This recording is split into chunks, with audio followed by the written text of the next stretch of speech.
ماں کیا عظیم ہستی ہے. بڑا خوبصورت ایک پیغام دینا چاہوں گا. دو دوست تھے. ایک دوست نے اپنے دوسرے دوست سے پوچھا یار یہ بتاؤ کہ تمہاری والدہ کی فیوریٹ ڈش کیا ہے, کھانے میں فیوریٹ ڈش کیا ہے. بہت دیر تک سوچتا رہا, پھر رونے لگ گیا. تو کہا کمال ہے, اتنی دیر سے جواب نہیں دے رہے. وہ ویسٹرن ورلڈ کا شخص تھا جس نے یہ سوال کیا تھا. تو اس نے کہا کہ میری ماں کی پسندیدہ چیز جو ہے نا وہ بچا ہوا سالن اور بچی ہوئی روٹی ہے.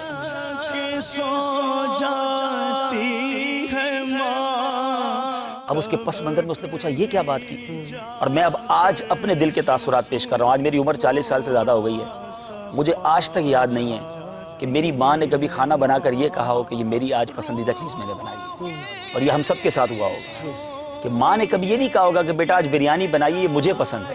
ماں نے کبھی کہا ہوگا کہ بیٹا یہ آج میرے بیٹے کی پسند کی میں نے بنائی ہے, یا ہمارے والد صاحب کے پسند کی بنائی, یا چھوٹی بہن کی پسند کی بنائی. اور ماں نے کیا کھایا؟ جو ہم نے بچایا, جو ہم نے چھوڑا. یہ ہے ماں. کبھی اس نے اپنی ذات کے لیے کیا سوچا؟ ہم نے بلکہ فرمائشیں کر کے, ہم 2 بھائی ہوتے تھے, یہ ہم سب کے گھر کی سٹوری. ہم 2 بھائی تھے یا 2 بہنیں تھیں, تو امی مجھے یہ کھانا ہے, تو مجھے وہ والا انڈا کھانا ہے, تو میں نے آج چاول نہیں کھانا. تو ماں نے دونوں کے لیے الگ الگ کھانے بنائے. ماں کو ہم نے ہوٹل والی سمجھا, اس سے جو کہا اس نے ہمیں پکا کر کھلایا. کبھی یہ سوچا کہ ماں نے اپنے لیے آج کیا پکایا؟ مگر ماں ہمارے بچے ہوئے کھا کے خوش ہوتی رہی کہ میرے بیٹے نے بچایا تو چلو میں کھا لیتی ہوں, بیٹا آپ تھوڑا اور نکال لو, بچ جائے گا تو میں کھا لوں گی. کبھی اپنی فرمائش سے, مجھے تو یاد نہیں پڑتا کہ ماں نے یہ کہا ہو کہ بیٹا آج میں نے اپنے پسند کا کھانا بنایا. جن کی مائیں ہیں ان کی دعائیں لیجیے, ان کی خدمت کیجیے. اگر بوڑھی ہو گئی ہیں تو اب انہیں تکلیف نہ دو, ان کی خدمت کرو.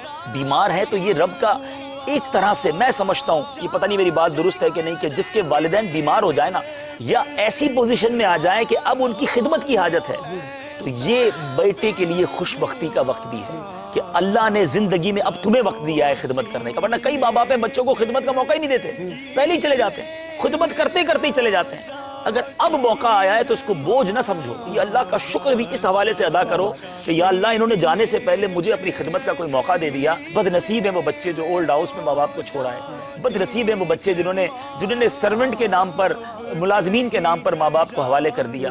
ایسا نہ کریں, جتنا ہو سکے ان کی خدمت کریں. یہ کاروبار, یہ دنیا, یہ سب بعد میں چلتا رہے گا. یہ ماں باپ چلے گئے تو پھر یاد آتے رہیں.